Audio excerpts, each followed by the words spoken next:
भौतिक जीवनमा कोही पनि मान्छे पागल हुन्छ हैन, त्यसलाई पागलखानामा के गरिन्छ, भर्ती गरिन्छ र त्यसमा केही न केही किसिमका ट्रिटमेन्ट, केही दबाईहरू, केही हैन साइकोलोजी तरिकाले केही न केही औषधि गरिन्छ होला।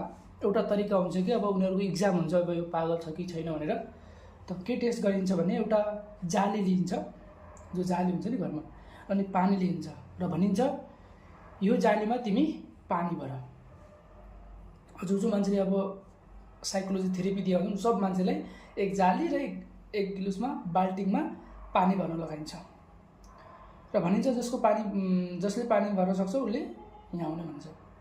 अब सब पागल मान्छेहरू पानी भर्न लाग्छन्। अब त्यतिकैमा जो मान्छेले क्वेसन गर्छ यो त जाली हो, यसमा त पानी भरिदैन, कसरी भरिएला पानी, उसको मनमा जब क्वेसन आउँछ नि, त्यो आएर त्यो भन्छ यो त जाली हो, यसमा पानी कसरी भर्छ हो। यदि कोही मान्छेले क्वेसन गर्छ भने भनिन्छ त पास भई, तैँले सही के गलत छुट्याउन सक्छस्, तेरो यो ट्रेनिङ समाप्त भयो, तिमी जाऊ। अब जो मान्छे केही थाहा पाउँदैन, केही क्वेसन गर्न जान्दैन, ऊ पानी भरेको भरिरहन्छ, भरिदिँदैन।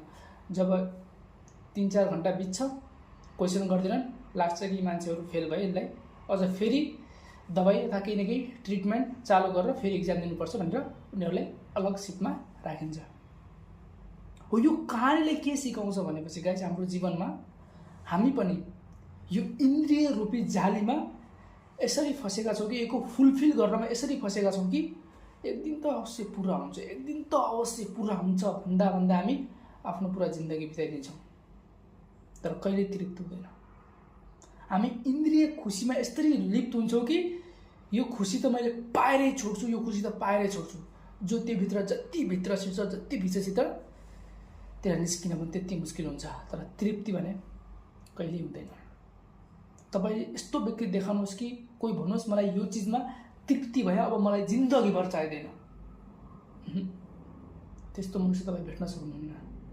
जो मान्छे आध्यात्मिकमा मात्र लागेको छ नि, त्यो व्यक्ति भन्न सक्छ म यस्तो चिजमा